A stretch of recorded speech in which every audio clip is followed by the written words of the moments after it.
Fala pessoal, tudo tranquilo? Galerinha, vamos resolver aí questões sobre o tema aí de bancos de dados relacionais, né? A parte conceitual de banco de dados até a parte do modelo relacional em si, né? Passando aí pelos diversos modelos, principais modelos de dados, envolvendo aí a parte do que é uma tabela, o modelo relacional em si, normalização, todos os aspectos que são relacionados aos conceitos introdutórios de banco de dados e aos bancos de dados relacionais. Beleza? Então vamos resolver questões sobre esse tema. Questãozinha aí do CESP-SEBRASP 2020, Ministério da Economia, para especialista em ciência de dados. E diz o seguinte: o processo de normalização de dados consiste em encontrar informações que atinjam um plano de normalização com as informações constantes nas tuplas adjacentes. Essa questão ela está correta ou está errada, pessoal? Certa ou errada essa afirmação aí do SEBRASP 2020? Pessoal, essa questão está errada. Por que, professor, que essa questão está errada? Porque, pessoal, o processo de normalização não é o objetivo dele encontrar informações, não.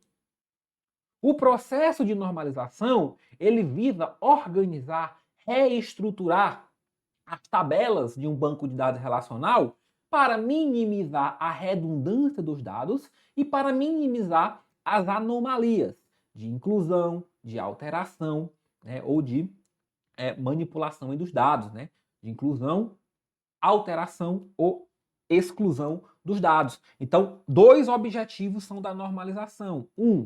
Minimizar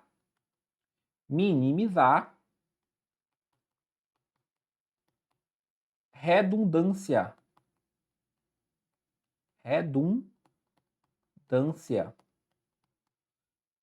E segundo objetivo, minimizar também anomalias. Não é o objetivo da normalização encontrar informações. Professor, então dentro do contexto de banco de dados, quem que encontra informações? A gente vai fazer as consultas. Se for no modelo relacional, a gente vai fazer as consultas aí com SQL. Se for lá no modelo de ambiente de Business Intelligence, a gente vai utilizar ferramentas de mineração de dados, ferramentas OLAP. Mas a normalização é esse processo onde a gente vai reestruturar as tabelas com vistas a minimizar a redundância, ou seja, a duplicidade desnecessária de dados, e a reduzir ou minimizar anomalias de inserção, alteração ou exclusão. Beleza? Então, errada essa questão. CESP-SEBRASP 2020, Ministério da Economia.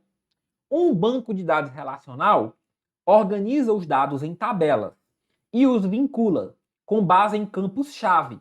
E essas relações permitem recuperar e combinar dados de uma ou mais tabelas com uma única consulta. Certo ou errado essa questão, galerinha? Vamos lá, pessoal. O que é o banco de dados relacional? É aquele banco de dados que tem como estrutura fundamental, como estrutura basilar, estrutura básica, as tabelas, ou também chamadas relações.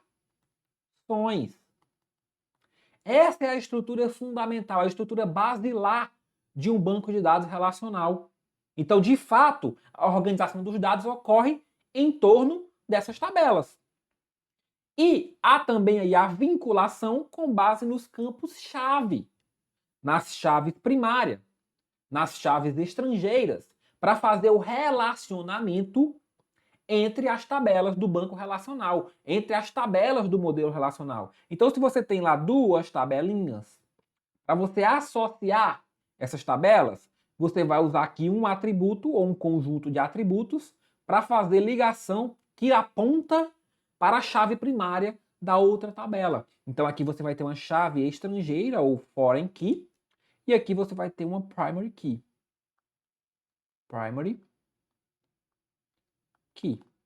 Ou chave primária. E a chave estrangeira de uma tabela vai ligar, vai associar, vai apontar para a chave primária da outra tabela. Então aí você tem a vinculação, que é o que a questão está chamando aqui para a gente.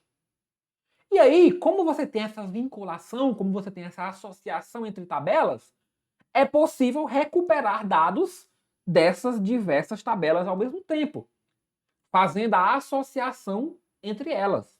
A consulta de dados no banco relacional, no modelo relacional, ela pode e geralmente envolve mais de uma tabela. E como que a gente sabe essa relação? Através justamente desses conceitos de chave, através desses campos-chave, que fazem a associação, a combinação dessas tabelas. Então aqui o nosso gabarito está corretíssimo, né? Está corretíssima a nossa questão. Corretíssima. CESP Sebrasco 2020. Em um banco de dados relacional, a chave candidata à primária é formada por um ou mais atributos que identificam uma única tupla. E aí, essa questão, certa ou errada? Galera, em um banco de dados relacional, e podem existir várias chaves candidatas. Vamos entender os conceitos de chave. A gente pode ter a chave ou superchave. Superchave. O que é a superchave, professor? Superchave é qualquer conjunto de atributos que identifique unicamente uma linha, unicamente uma tupla em uma tabela. Desse conceito de superchave, a gente chega no conceito de chave. Que é o quê? Agora eu pego um conjunto de atributos também que identifica unicamente uma tabela. Só que esse conjunto é mínimo. Ou seja, agora eu não posso mais apagar ou excluir nenhum dos campos. Vamos dar um exemplo. Suponha que você tem o campo CPF, nome, tem uma tabela, né, formada com os campos CPF, nome e endereço. Concorda comigo que se você tomar CPF e nome, cada pessoa dessa tabela vai ter um CPF e um nome diferente? Ou só o CPF, ou o nome junto também? Então esses dois atributos, eles formam uma superchave. Só que, percebe que nome pode ser descartado? Eu posso excluir o atributo nome dessa chave e ainda assim somente o CPF vai ser responsável por identificar exclusivamente cada linha? Então, quando eu tenho somente o CPF, ele é uma chave. Por quê? Porque agora só o CPF, eu não posso excluir mais nenhum atributo. Porque se eu excluir o CPF, aí não vou ter atributo nenhum. Então, a chave é aquela superchave mínima, que eu não posso excluir mais nenhum atributo. Enquanto eu posso excluir, por exemplo, eu tenho uma superchave nessa tabela, que é formada pelos 3 atributos. CPF, nome e endereço. Os 3. Isso é uma superchave. Só que eu posso pegar só CPF e nome, também vai ser uma superchave. E eu posso pegar só CPF. Professor, eu posso pegar só o nome? Não, aí não vai ter uma chave. Por quê? Porque ele não vai identificar. Eu posso ter duas pessoas com nomes iguais. Eu posso ter homônimos. Então o CPF vai ser uma chave. Tudo bem, mas vamos supor que essa tabela tem mais um atributo que é matrícula. A tabela de funcionários ela tem o atributo matrícula. Agora, eu tenho duas possibilidades de identificar essa minha pessoa, esse meu funcionário. Ou eu posso pegar somente a matrícula, ou eu posso pegar somente o CPF. Então agora aqui eu tenho chaves que a gente chama de candidatas. Chaves candidatas. Eu posso escolher entre uma dessas duas chaves, porque qualquer uma delas vai identificar unicamente, vai diferenciar cada um dos meus registros, cada uma das minhas linhas. Quando eu escolho uma dessas, eu, enquanto design, enquanto projetista do banco de dados, escolho uma dessas, a gente vai ter o que a gente chama de chave primária. Então, suponha que ele escolheu matrícula como a chave. Então, matrícula vai ser a chave primária. A outra vai ser chave secundária ou somente chave candidata. Então, na verdade, qualquer dos conceitos de chave, exceto chave estrangeira, que vai ser a chave que vai fazer relação com outra tabela, mas se a questão falar em superchave, chave candidata, chave única, chave primária, qualquer um desses conceitos de chave é um conjunto de atributos que identificam uma tupla de forma única. Que identificam a exclusividade, a diferença, a distinção dos registros. A diferença entre esses termos é conceitual em relação a outros aspectos. Se for um ou mais atributos que podem ser retirados ou não, Se for uma escolha do design, a gente vai ter uma chave primária.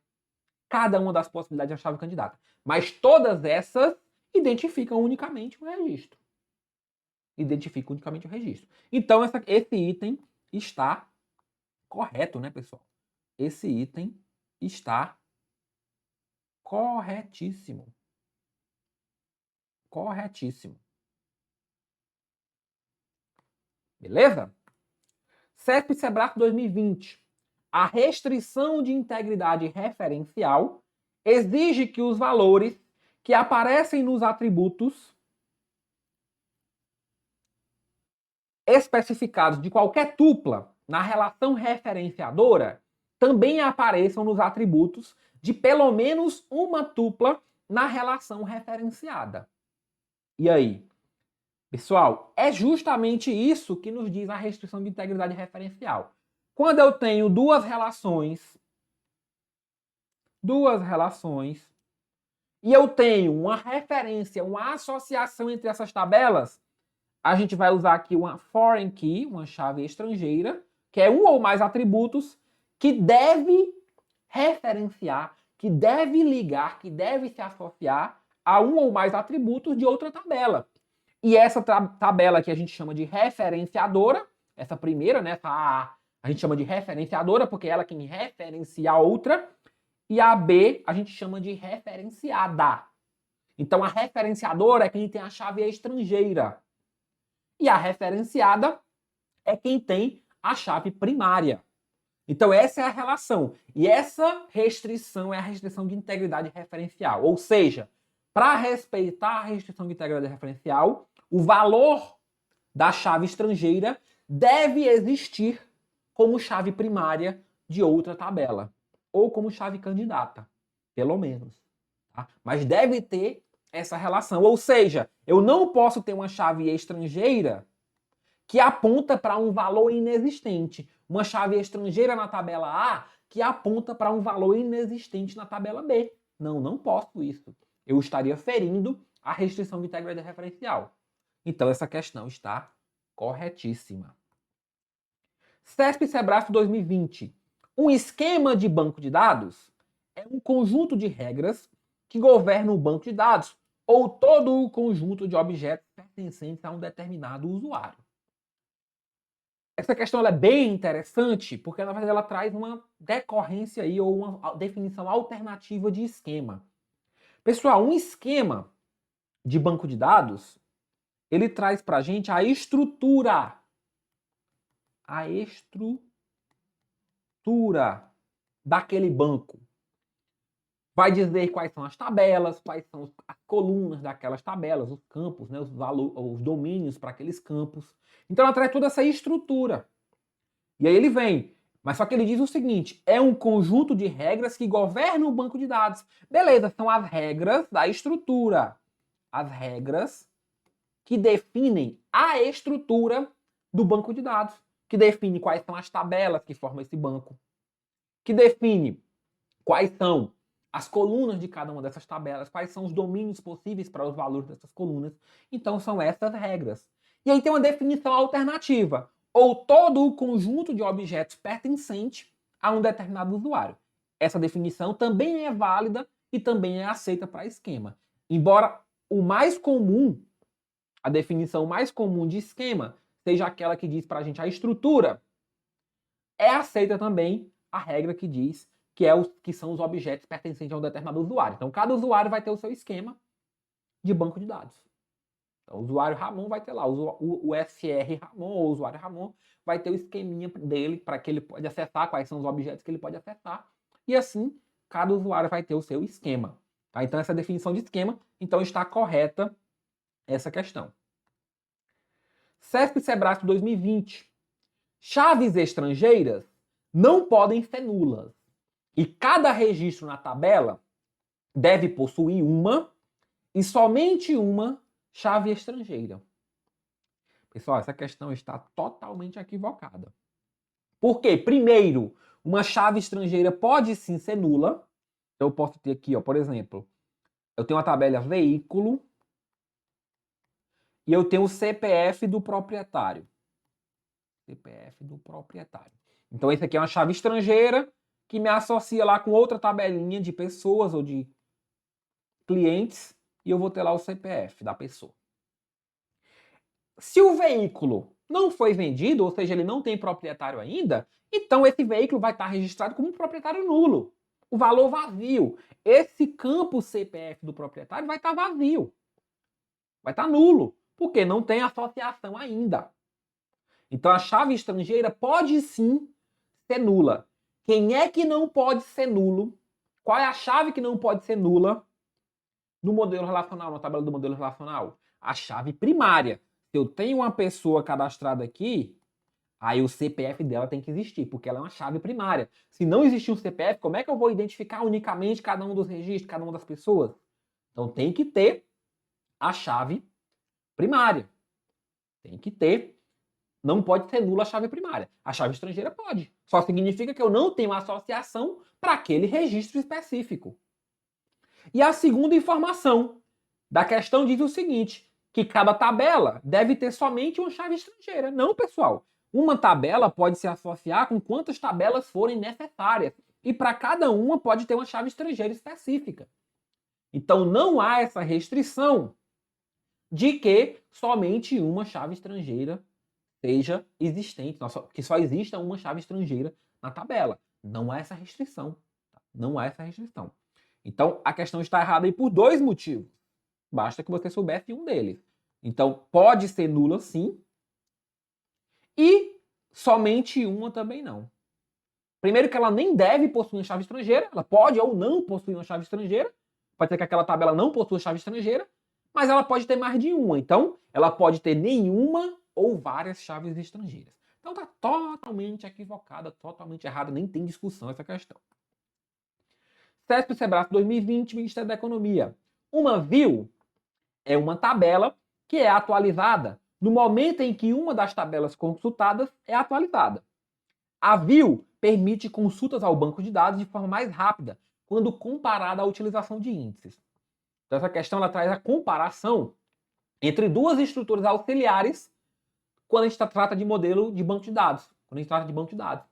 As views, ou visões, e os índices. As visões são consultas armazenadas que permitem visualizar de forma alternativa os dados. E os índices são estruturas de acesso que agilizam uma visualização de dados, um acesso ao dados. Então, pessoal, essa questão ela trocou as informações. Se o índice é a estrutura que agiliza o acesso, aí é só você pensar em um índice de um livro, um sumário de um livro, você pode verificar lá no sumário a página direta que você tem que acessar aquele conteúdo.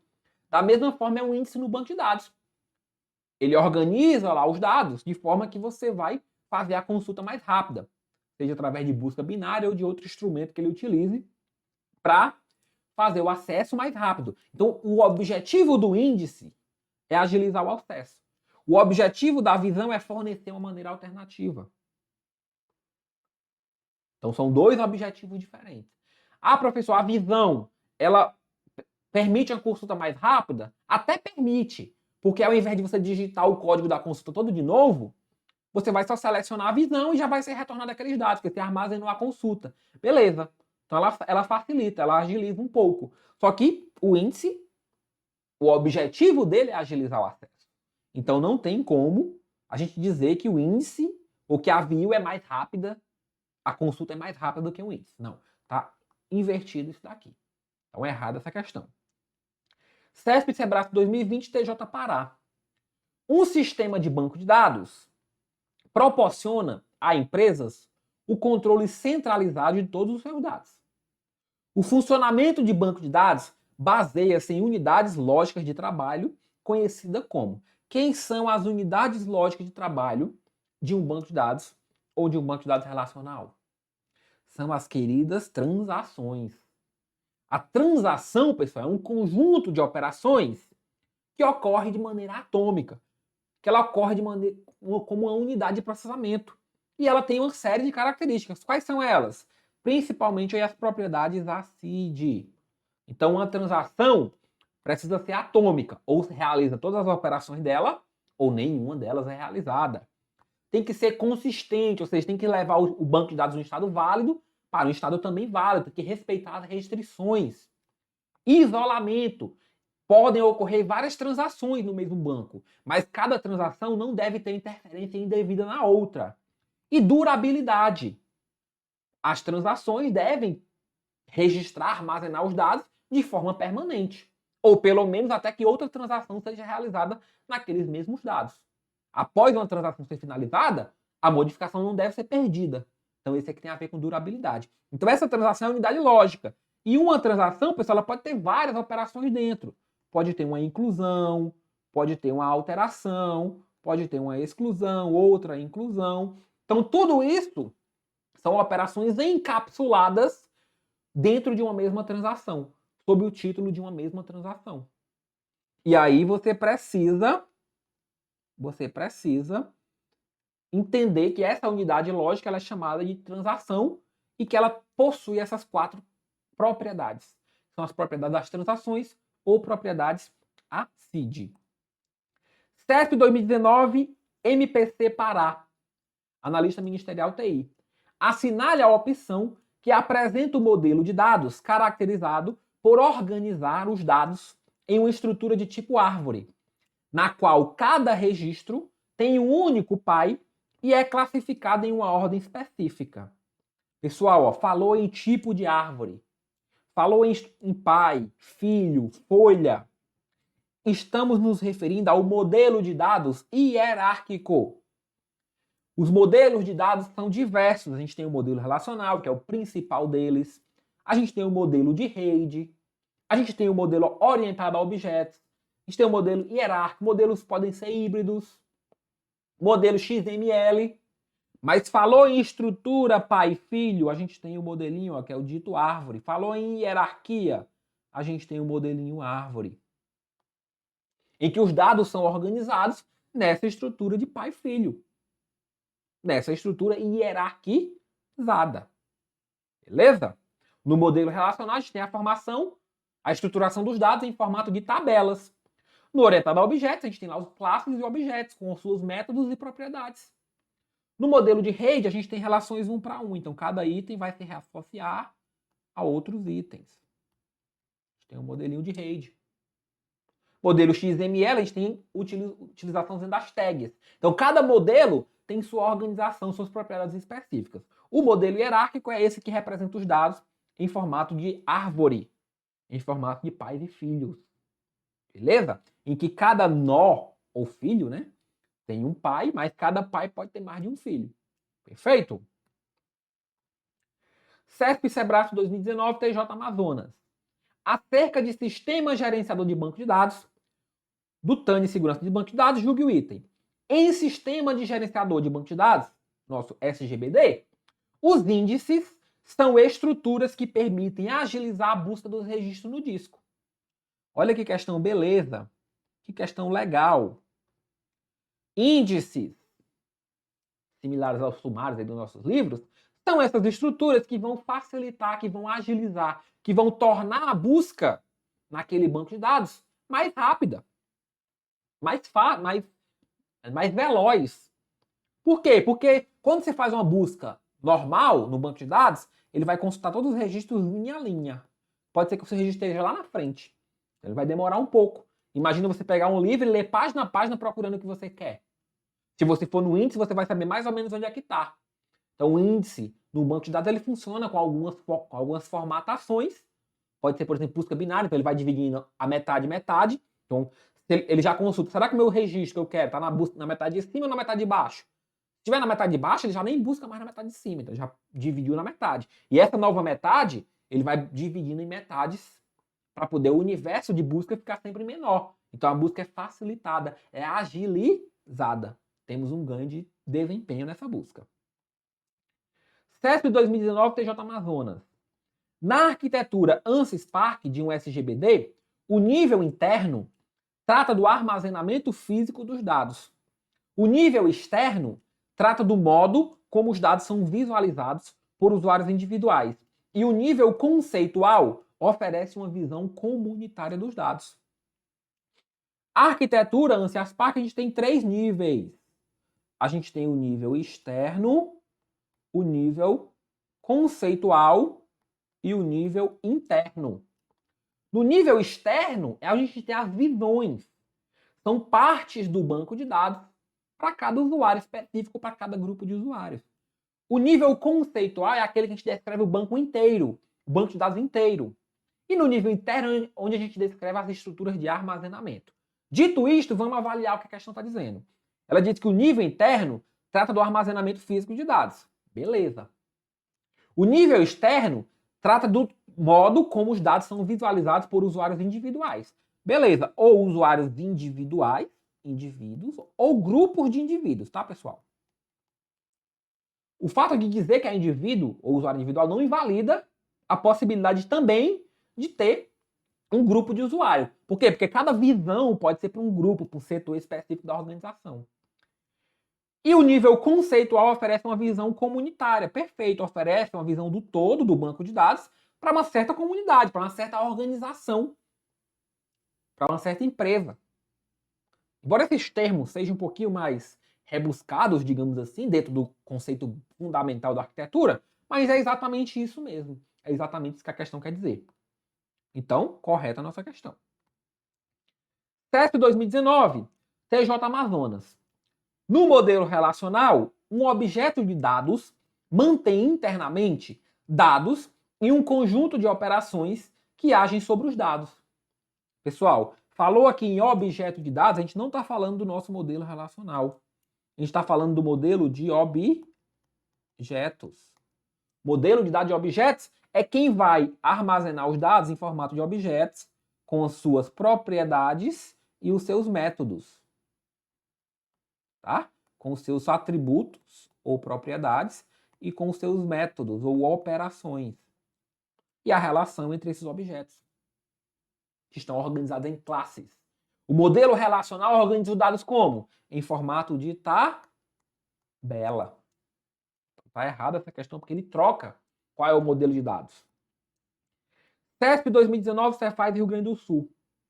Uma das regras de COD para o modelo relacional consiste, vamos lá, na dependência de dados físicos, mudança na memória e no método de acesso? Não, pessoal.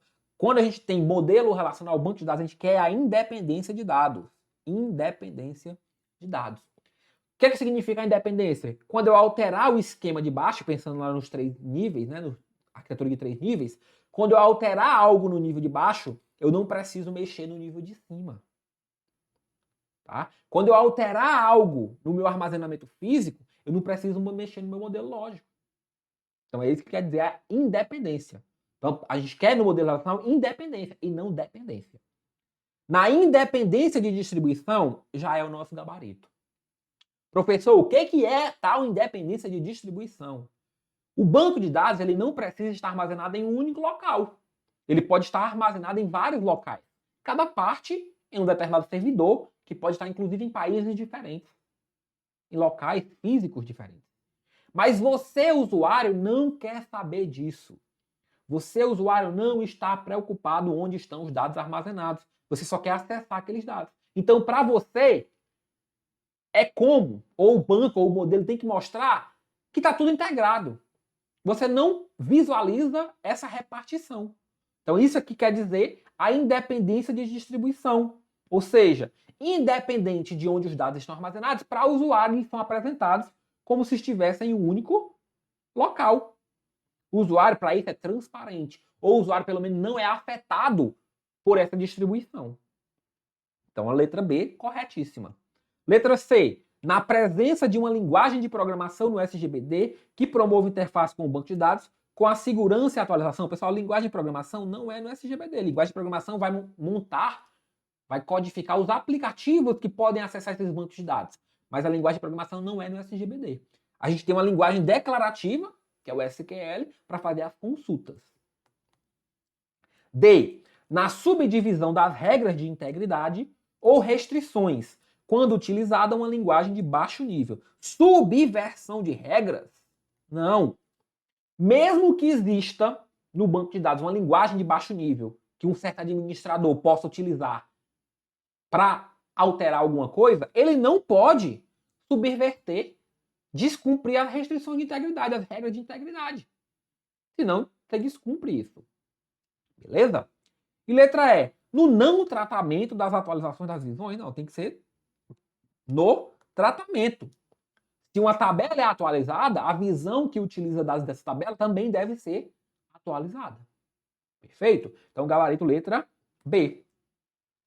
CESP 2019, Cefaz do Rio Grande do Sul.